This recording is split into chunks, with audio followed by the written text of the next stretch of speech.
Welcome back to Whence Came You, a Masonic podcast featuring research papers and discussions related to Freemasonry. Here's your host, Brother Robert Johnson.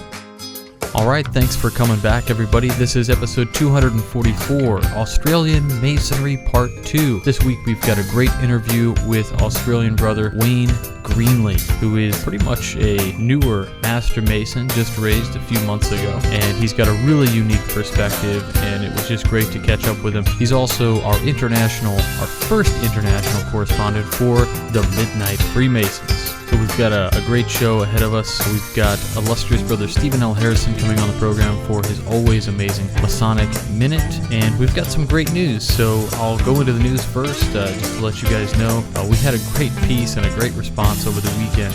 My wife and I went out and we saw Captain America, and this is the Captain America Civil War, and it is a more modern of a storyline coming from the comic books, coming into the Marvel universe, and it was a huge hit over the weekend. And my wife and I saw it on Friday night for our anniversary, and halfway through the movie I kept thinking, it's pretty amazing that Captain America is a Freemason. And I remembered I wrote this piece for this blog, Whence Came You, the blog page, and it was Captain America, Freemason, could he be a Freemason, or something along those lines. And I never really published it on the Midnight Freemasons, where we get lots of reader traffic. The blog page for the podcast, not that much reader traffic, just a few hits here and there, because mostly, this is an audio podcast. And so I decided to put that same post up on the Midnight Freemasons. We had over 10,000 hits. It was pretty crazy. But essentially, if you want to know, Freemasonry is connected to Captain America. Yes, it absolutely is. In fact, Captain America and Bucky the Winter Soldier are both Freemasons. How do I know this? Well, it's in a comic book, in the Ultimates to be exact. So if you want to check out that issue and where to look for that, and the quotes and everything I pulled right out of that issue, head on over to the Midnight Freemasons blog and go ahead and check out that post. It's undeniable. Some folks had said, Captain America can't really be a Freemason. That's a modern push in the storyline. Well, that particular comic book that says he was a Freemason came out in 2002, and it's no less invalid than, say, the whole story of Civil War, which is a more modern storyline of that comic book as well. So that argument really doesn't hold any ground. Captain America and Bucky, both Freemasons, like it or not, it's in the comic book. But in any case, check that out. And then we've got a really cool new service that came out. I knew about this for quite a while, but I didn't really know what they had up their sleeve. When we started the Masonic Roundtable, there was inklings about possibly starting some sort of great service for brothers. And Juan's got a business, I've got this podcast going, and Nick runs the Millennial Freemason, but John and Jason really wanted to pursue something, so they created Periat Lux, which is a bringer of light in Latin. It's a company that they formed together, they're co-owners, and their first product is pretty damn cool. It's called MasonicFinder.com. What this is a service where you can take all of your Masonic events, whether it's Scottish Rite, York Rite, Blue Lodge, you name it, and you put it in as an event. You can add photos or flyers or whatever it is, and it's all searchable. It's a worldwide database. And so because it's a worldwide database and the site is mobile and it uses location services, I'm in Chicago, but I could be in Louisiana and open the app and it'll tell me the closest lodge to me and what's going on the soonest. So if there's a first degree happening 6 blocks away, I know about it if they put it in there. Now, of course, the site is only as good as the data that you put in. So if you know of Masonic events, just go there and put them in. Now, I had a little bit of a learning curve. It took me about 20 minutes to get the learning curve of how this whole thing works. It's a little bit different than your typical calendar applications. It works very much the same. Like if you're putting in stated meetings and things like that, you're going to want to make sure that you click recurrence custom monthly, and then you can say the 3rd or the 4th, and if you've got 2 stated meetings a month, like I've got a lodge in my district who meets on Saturday mornings and Monday nights, so that was a little bit different. You can add rules. It's really great, and I recommend definitely creating an account there. You create an account, it's free, they just give you a username and password, and that lets you go in so that anything you create under your account name, you can actually go back and edit later, which is great. Because otherwise, if you don't sign in and you put a event in, it'll still go up, but you can't go back to edit it. So in that case, then you'd have to send John or Jason an email and say, hey, can you delete this event? So in the event of bogging those guys down, just create an account really quickly and it'll happen. Now this service they are doing absolutely free. There is no strings attached, but it's only going to be free for a while because I'm sure they are going to create some great content for this as well. Kind of a freemium model. Maybe there'll be things where you can bold your event for $1 or something. I'm not quite sure, but for right now, it's totally open. So get your stuff in there now before they decide to put a price on it. And I'm not busting them out. This is something that both John and Jason have said. Get it in there now before they come up with a pricing structure because this is a great site. It's an amazing opportunity for you to get exposure in your lodge. So check it out. I'm not paid. I just think this is a great thing. So please check it out. I'll have links to it in the show notes as well. And of course, I will have some sort of a how-to and a review video probably coming out on their new website. I think a quick tutorial is probably in order for a lot of people. There might be a little bit of a learning curve, so we'll have that out probably within the next week or so look for that, and I'll try not to bore you guys to death with it. But without any further ado, let's get right into this great interview we've got with Brother Wayne Greenley out in Brisbane. All right, everybody, we are lucky enough today to be speaking with Brother Wayne Greenley, new Master Mason, and also first international contributor to the Midnight Freemasons. So congratulations on becoming a Master Mason, and welcome to the show, Wayne. Thank you very much, Robert. Really appreciate it.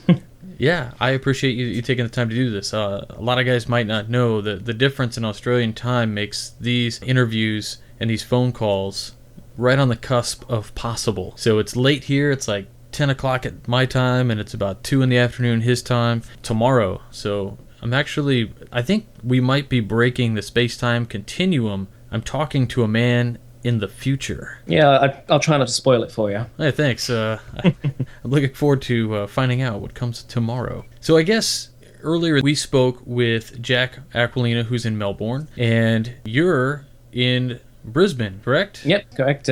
Brisbane, Queensland. Yeah.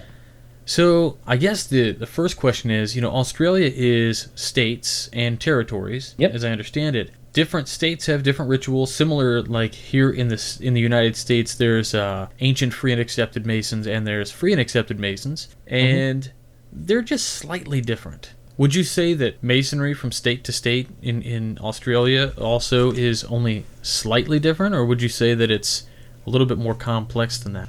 See, different states do have the different rituals, of course. I know that within Western Australia, they actually don't have a Grand Lodge. So there's still lodges working from the United Grand Lodge of England and Scotland working there as well. I know that our original ritual, when the Grand Lodge of Queensland came about, the ritual that they started using was from New South Wales, because Queensland used to be a part of New South Wales. It's not anymore, of course. We got our own government back in the late 19th century. But we're slightly different, and they all have their own different little ways as well. Like I have a brother who went to Northern Territory, and he was a past master at the time, and he just went to sit anywhere when he was going to, like you can here. But okay. The Western Master said, no, you have to sit with me. You have to sit at the east.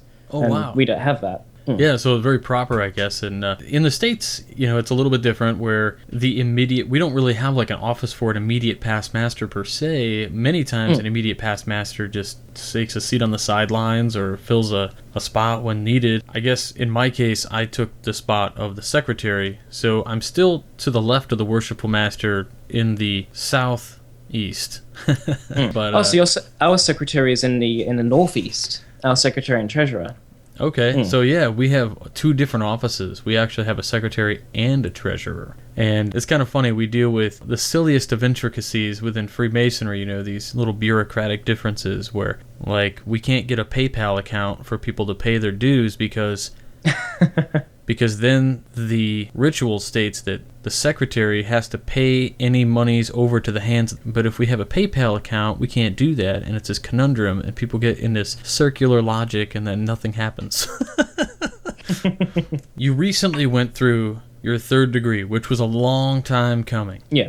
How did you like the third degree? I mean, we can't really go into too much detail, but was it everything you thought it was going to be? Was it different? Was it what you... I know a little bit about it. I didn't know a lot of it, of course, because I didn't want to spoil it for myself by just looking into it. But a lot of brothers, they jokingly say things that and then you start putting two and two together. But it was a very nice experience. And then it's a good feeling afterwards that you have your Master Mason's apron and now you feel I've completed this part of the journey now, and now I can go on to the next part. So for you, I guess this was something Jack Aquilina also kind of mentioned, and you guys talk about this continued journey.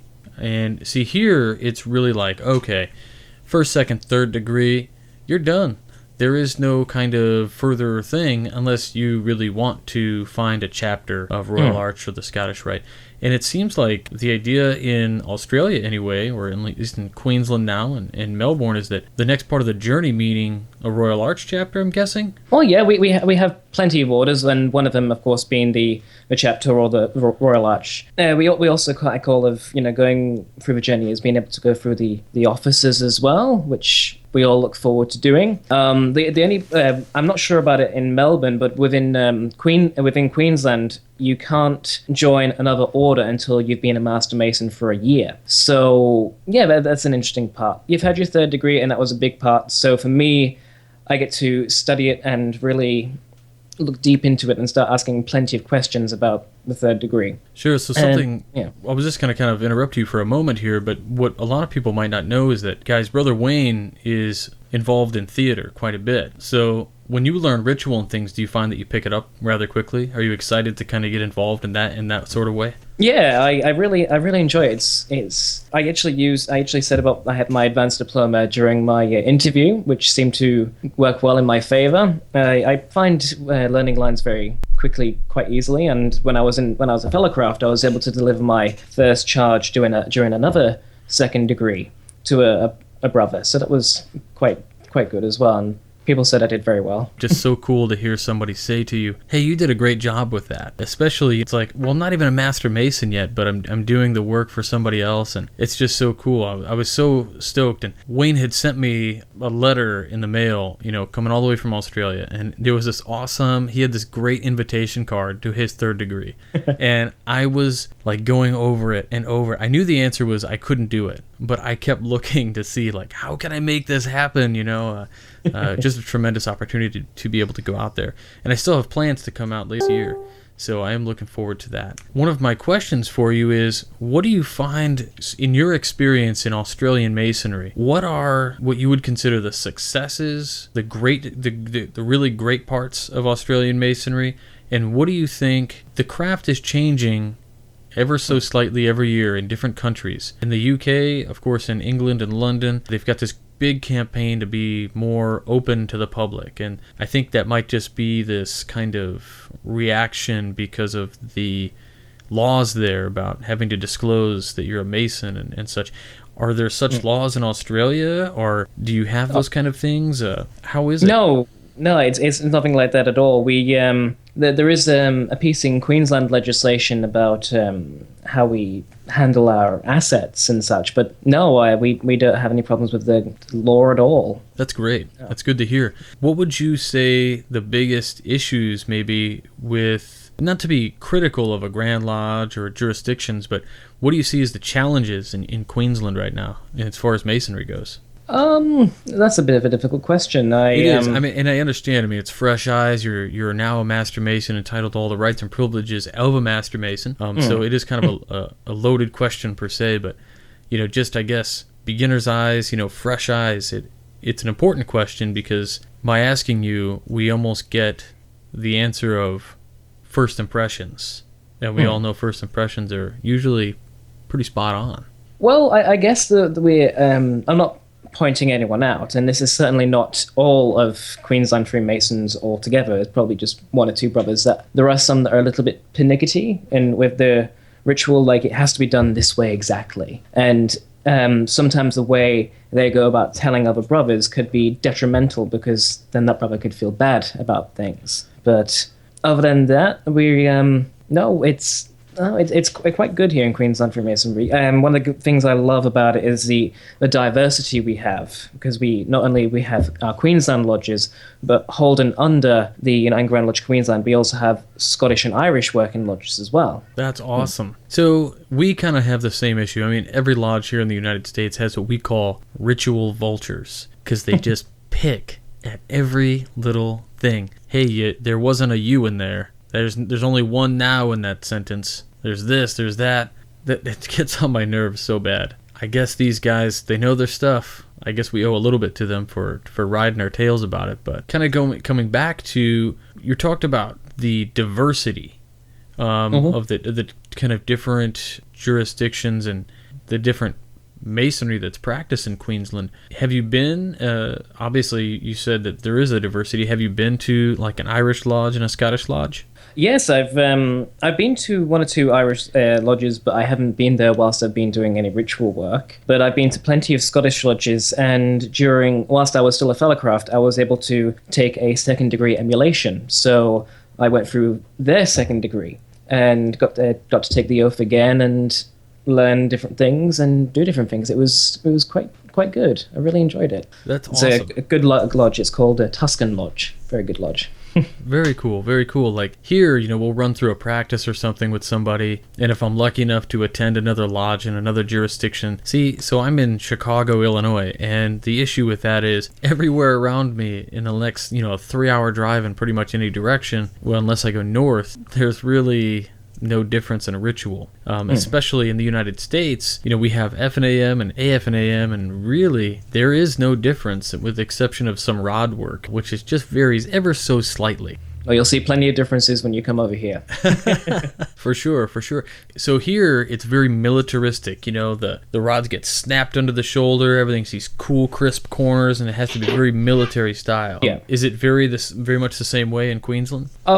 No, I wouldn't think so. I've been to plenty of lodges and sure there are one or two brethren that say, yeah, it has to be this way exactly. But other than that, it seems to be a bit, I don't want to go too far as in saying laid back, but it's comfortable. It's okay, a little loose.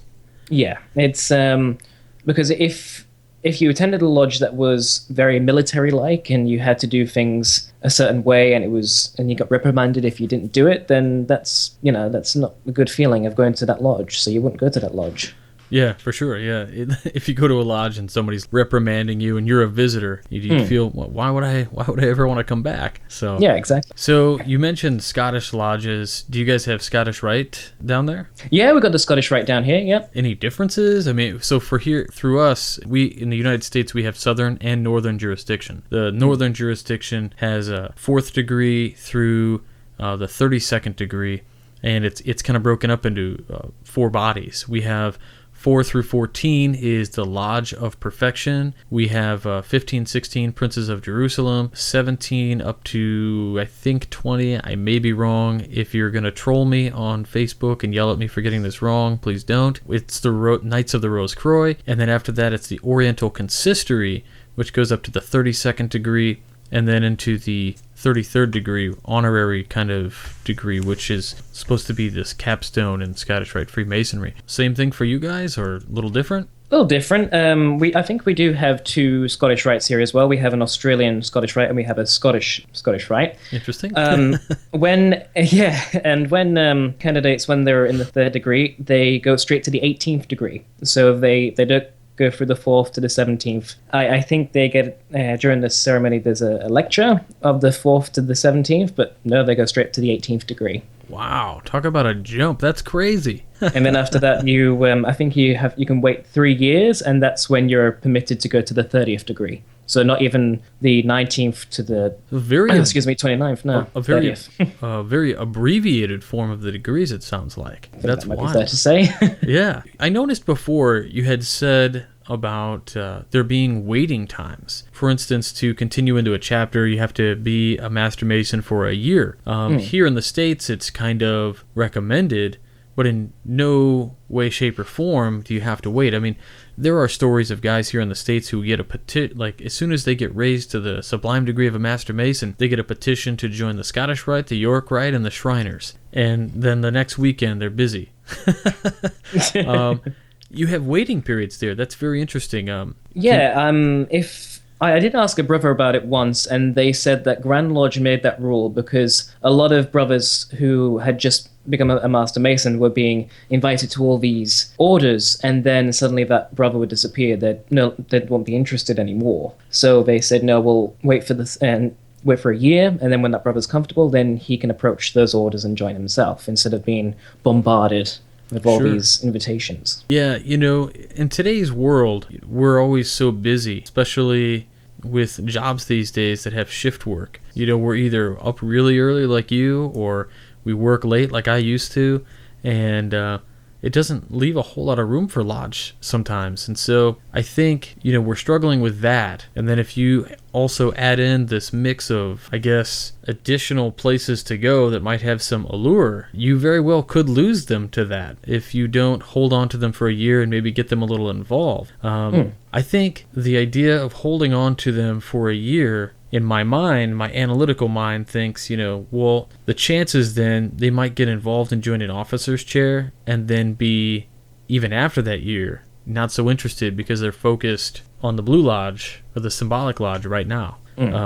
So for me, I really didn't get involved in anything until I think I joined the York Rite 2 years after I became a Master Mason, and I joined the Scottish Rite 3 or 4 years, but I didn't get involved in either one of them because I was involved in the Blue Lodge, just going through the chairs. What are the chair stations there? So in the United States, we have a Tyler who sits outside. We have a marshal who kind of closes the other doors. We have a junior and senior deacon. We have a junior and senior warden. We have treasurer and a secretary. We have the worshipful master. We have a chaplain and 2 stewards, junior and senior stewards. So no sword carriers in the lodge per se, just outside. Well, we have a Tyler, of course. We don't have a marshal. I think our equivalent is the inner guard. So it's the brother that sits by the door and admits people in. Okay. Yep, we have a junior and senior deacon, a junior and senior warden, a worshipful master, a secretary, a treasurer, a chaplain, an almoner. He's the brother who keeps up to date with people's health, see how good news, bad news, and see if if our widowers are doing well. And we have stewards as well, of course. But we sorry to anyone if I've forgotten anyone's office. Yeah, no worries. So what about the idea of the almoner is kind of interesting. Excuse me, we don't really have that. The United States really relies on these volunteer committees, and the committee idea is really a toss-up. Sometimes it's good, and sometimes it's just a real failure. I don't know that, as a committee, because you're not an installed officer, the dedication to the office might not be there, or it's more of this mindset that hey, I'm just volunteering for this. I'm not really going to do anything with it. Do you find that having the station of an almoner really does, do they have regular reports, or does it seem like it's a fairly... Yeah, we have the reports every meeting. If there's nothing to report, then of course the almoner just says nothing to report. But yeah, anything that happens, you go to the almoner, and they keep the lodge updated. Some lodges, they're really needed. Yeah, because it's difficult to communicate with some brothers sometimes, and having an officer in the lodge who can tell everyone what's happening, it's really, really good. That's something that we're kind of working on, trying to make sure that we're keeping in touch with widows, widowers, and the like. Let me ask you this. Do you guys in Queensland have any kind of Grand Lodge positions on social media, or being out in the open and public in discussion? We're entered apprentice. One difference that we have that you don't have is that an entered apprentice is allowed to wear a square and compass outside, like normal. Whereas I know that you're not allowed to until you're a Master Mason. Well, you are allowed to, but you just get these guys who say no. It's the old codgers that say no. Yeah. Okay. We're allowed to discuss Freemasonry. There's, of course, you can't give any secrets away, of course. But yeah, it's very open. It's encouraged, really, to because we're not a secret society. Right. So why not tell people about it? It is quite interesting. I mean, at a point, if you guys don't know, Wayne is in university, so he wears his pin at university on occasion. Do people ask you about it? Yes, when I first wore it, someone said thought it was a Star Wars pin, so I had to correct him there, and I was able to discuss with him Freemasonry, so that was a good point as well. And one of my good friends, she during our orientation week, there is actually a Freemasons tent there. Oh, Like there's a lot great. of tents for other things, but the United Grand Lodge Queensland actually has a tent open, and she recognized the symbol from there, and that's how we kind of got started talking as well. Yeah, it was actually quite funny because the week before my initiation was my orientation week, and I went there and I met a brother there, and I said, "Oh, by the way, I'm being initiated next week," and it took me 3 months to finally sit in lodge with that brother, but ever since then we've been very good bros. That's awesome. That is really cool. So what do you think if you could visit, being in a different area, I guess? For me, I always wonder, what Freemasonry is like in different places all over the world. And initially, I had always wondered how amazing it would be to, say, attend lodge at Grand Lodge of England or something like that. But I think as I got a little bit more exposed to the different areas of Masonry around the world, I think I would love to attend lodge somewhere either in South America or in Italy, because it seems like it's much more mystical element to it and philosophical school. Any Masonic wish lists and places you'd ever want to go? I know you travel quite a bit. I have been thinking about it recently, and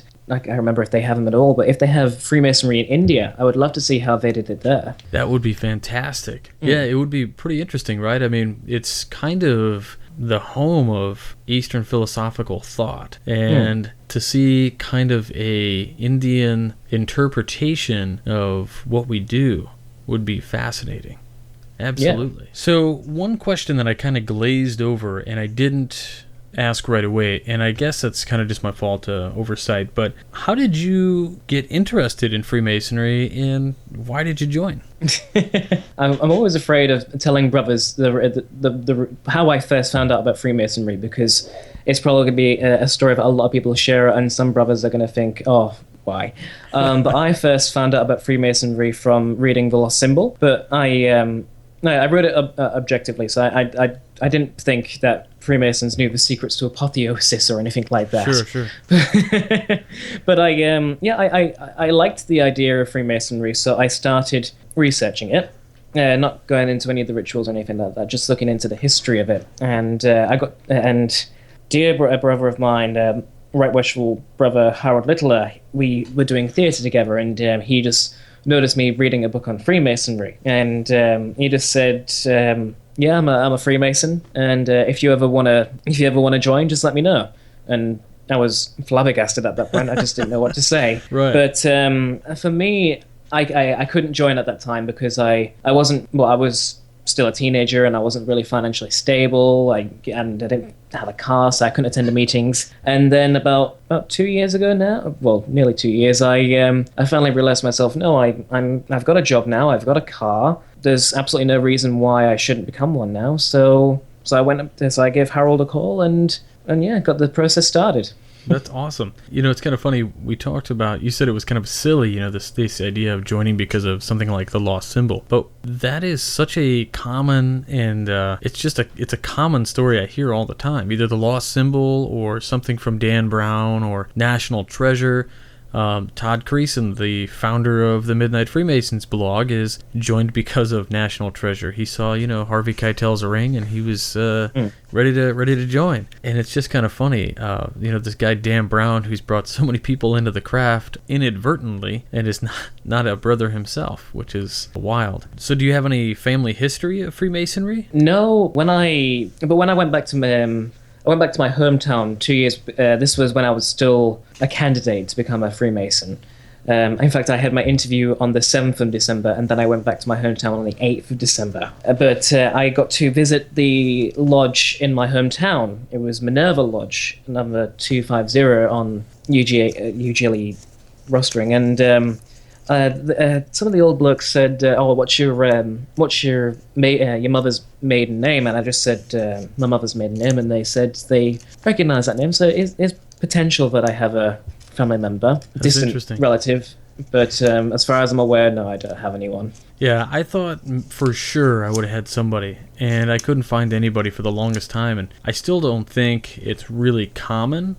My family's been in the States for, I don't know, since the early 1500s, 1600s. My dad's side, anyway. I didn't think I'd find anybody for the longest time, and I finally, one day, I was on Ancestry.com, and it said, oh, we have a little hint for you, or whatever, and I clicked it, and sure enough, it was a grave of one of the dead ends that I couldn't find this guy's parents. My great-great-grandfather called, his name was Gilbert Lafayette Johnson, and there was his tombstone with a square and compass on it, and I thought, holy cow, yeah, I finally found one. I was really excited. One thing that you had mentioned a while ago in an email to me was something called the Gathering of the Clans.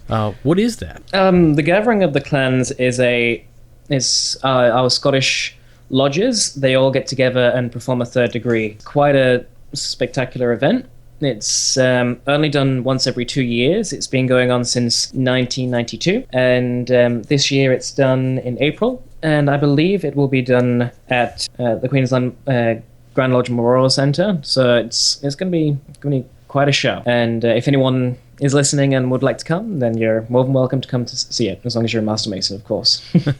Do you find that you kind of mentioned that the third degree in the Scottish ritual here in the States, pretty much Blue Lodge Masonry or Symbolic Lodge Masonry across the entirety of the United States is a York Rite ritual third degree, 3 degrees. There is one place in the United States, which is in Louisiana, I believe it's the 9th District or the 9th Ward or something like that, where they perform the Scottish Rites version of the first 3 degrees. Is this similar? Obviously you might not know what it looks like, but is that idea very similar? Is the Scottish third super different from the normal third degree that you see? No, it's quite similar, but near as we to Queensland, we have New Caledonia, and most of those lodges there are from United Grand National. I can't remember if I pronounced that correctly, and they do the Scottish Rite first, second, and third degree there. So being in university, it gives you kind of a unique opportunity to study a lot of things, and you've studied some really interesting plays and some really interesting works, one of which was absolutely fascinating. And you wrote a piece for us on the Midnight Freemasons. The Second Crucifixion. And I found it absolutely fascinating, actually kind of reminiscent of a book I'm reading right now about a gentleman who time travels into the year like 3600. But how did you come across this piece? I mean, we'll have a link to this piece actually in the show notes so you guys can come by and read it. But I gotta ask, bro, how did you even find this one? This was really interesting. Well, this play I didn't find in the libraries of my university. I actually found it in the library of the United Grand Lodge of Queensland. Oh, really? It was there. I was just flicking through some of the literature they had in there, and then I just suddenly come across these 2 plays, and so I thought, because I of course loved the theatre, and I thought I'll have a good read of these, and yeah, as you can see from the article itself, from an artistic perspective, it's not a good play, but from a Masonic perspective, it's certainly interesting. I have my criticisms about it, and but it's still worthy to be on any Grand Lodge library's shelves. Myself, I go to the theater very little. I do critique the heck out of films and creative writing at times, and I'm gonna have to get my hands on this so I can read it and see if I agree with your artistic critiques. But basically, guys, if you haven't read it yet, Brother Wayne basically said it was kind of not written very well or didn't flow very well. Situations were unlikely, and he really went through with bullet points, and I really urge you guys all to check that out. What'll be really nice is you're able to actually read more of Brother Wayne's writing, as now he's a Master Mason. Because he's now a Master Mason, we've invited him to join the Midnight Freemasons. He's our first international writer / correspondent, and we're really looking forward to articles that you write and send on over. I think you're going to provide a really interesting perspective because so many of our readers are here in the United States. We get the occasional from Canada or from South Africa even. We had another brother who I believe was in Brisbane as well, who wrote a piece for us that actually was published down there, and I can't remember his name offhand. And that's okay, I guess. But really looking forward to what you've got for us. Thank you, Robert. Looking forward to what I can come up with. Hey, it's kind of funny. Anybody listening as well, feel free to send in your articles. We edit them for you, so you don't have to worry about your editing or your spelling or whatever. Don't let that hinder you from sending them on in. We do publish pieces all the time by guests. And that's how Brother Wayne got started. He published, I think we have 3 articles of his up, and they've all done really well. So again, we'll have links to his articles in the show notes. So that's going to do it for our interview with Brother Wayne Greenley, brand new Master Mason, Midnight Freemason contributor. Again, really excited to have you on board and to have you on the show that we made this happen. It was really exciting. And we haven't talked since you got your entered apprentice degree, so it's been a long time. Yeah, coming. it has too long. So we'd like to have you back on the show again. So whenever we can get something going, if you've got something crazy cool to announce and you just got to do it on the show, then let's do that. Let's focus and get that going. We've got some great kind of a Whence Came You team that's been formed, and that really has been Adam Thayer, who will be our guest host from time to time. We will have a brother named Matthew Dabrow, who is going to be kind of our digital archivist and also our Whence Came You study group kind of coordinator. And we'll give him the title of the Americas because there's only one guy who's doing it for us, and he's doing a great job so far. And we've got Steve Harrison, and now we've got Brother Wayne Greenley out in Australia too. So this will be really exciting. Looking forward to the future. Thanks so much for being on the show, Wayne. Thank you, brother. It's been a pleasure to be on the show. All right, how about that, man? That was pretty awesome. So let's go right into this week's Masonic Minute with illustrious brother Stephen L. Harrison. He was one of the greatest heroes of the American Revolution, but he was not an American. He is arguably the most decorated Freemason ever, but no one knows his original lodge. He is buried in American soil, but he is not buried in America. And his first name is Marie.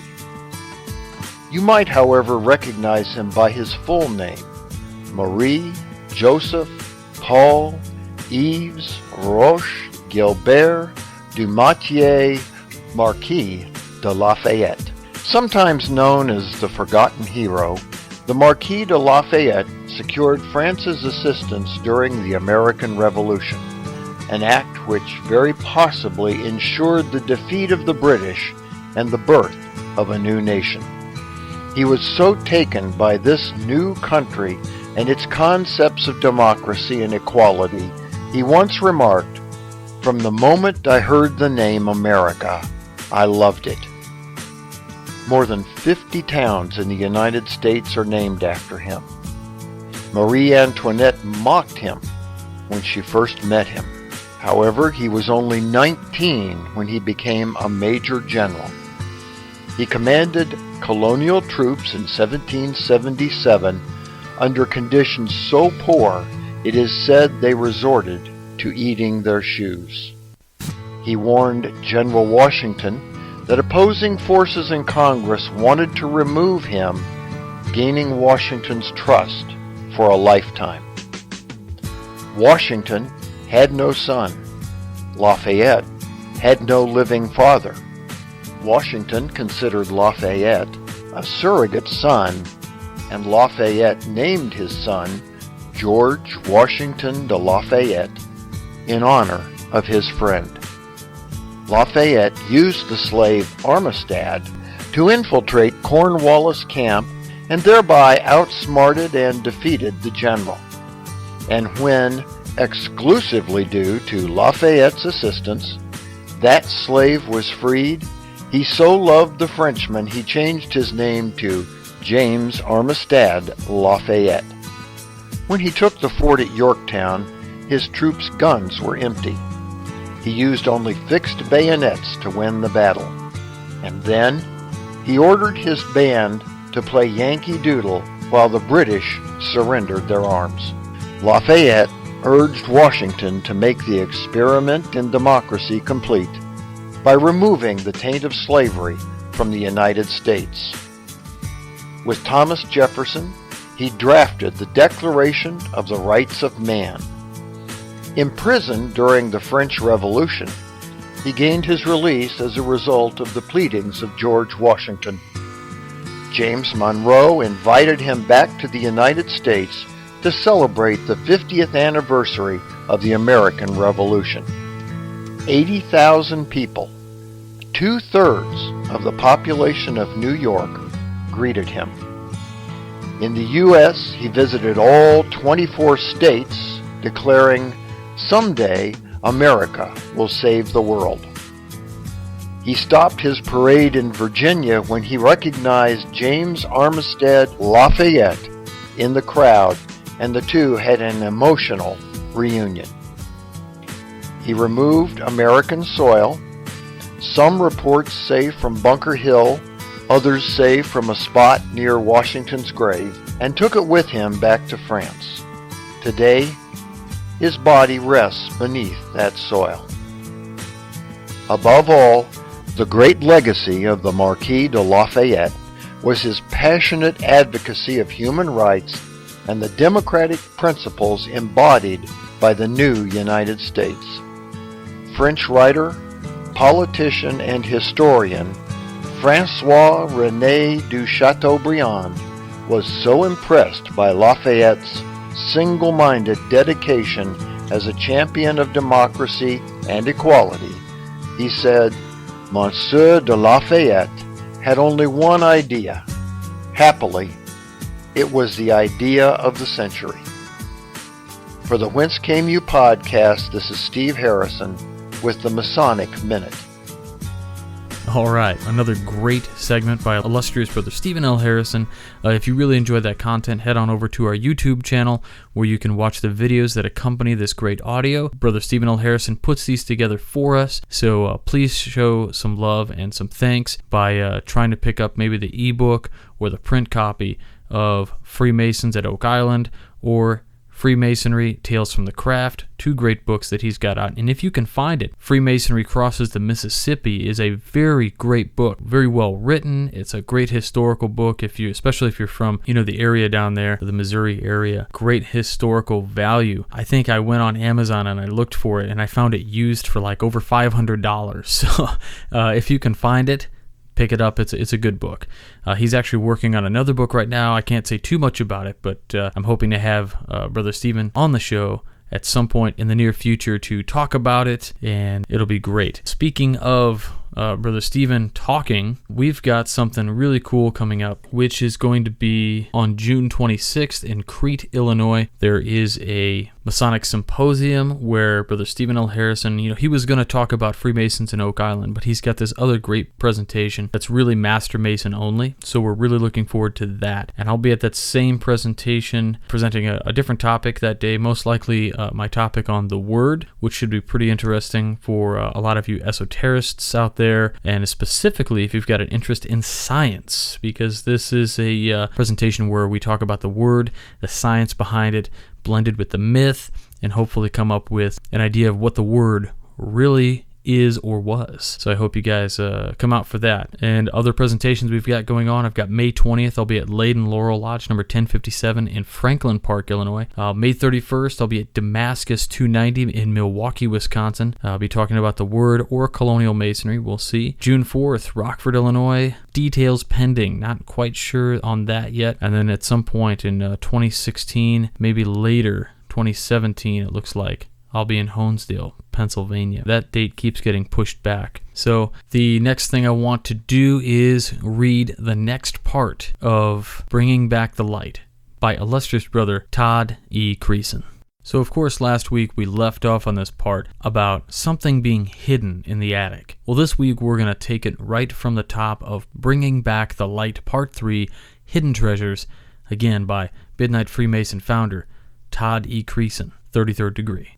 We were well into getting the lodge cleaned up. The junk had been hauled off from that spare room. Some of the painting had been done. New carpet had been laid in the preparation room and in that spare room as well. And there was already a brand new roof on Homer Temple. It was time to dig into a project we'd been putting off. We knew that there was a lot of stuff in the attic of the lodge. Greg Knott had seen it at one time. We knew it needed to be brought down and gone through.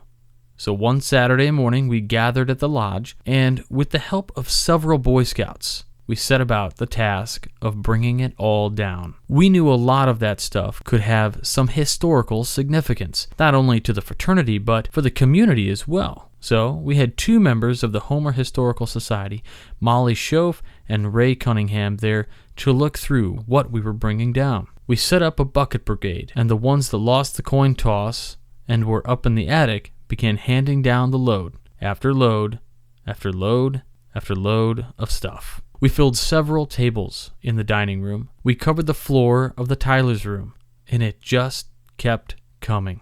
I think we were all shocked at just how much was up there. There were Grand Lodge proceedings, newspapers, old movie posters, lodge jewels, collars, hats probably belonging to past masters, etc. There were records going back to the chartering of the lodge 160 years ago. And since the building is only 124 years old, that means some of those records were moved from wherever the Masons met prior to the building of our current temple. There was framed art. There were records pertaining to the York Rite chapter and the Eastern Star chapters that had met there. There were photographs and newspaper clippings pertaining to members of the lodge from decades past. There was evidence that a lot of entertainment was had at that old lodge.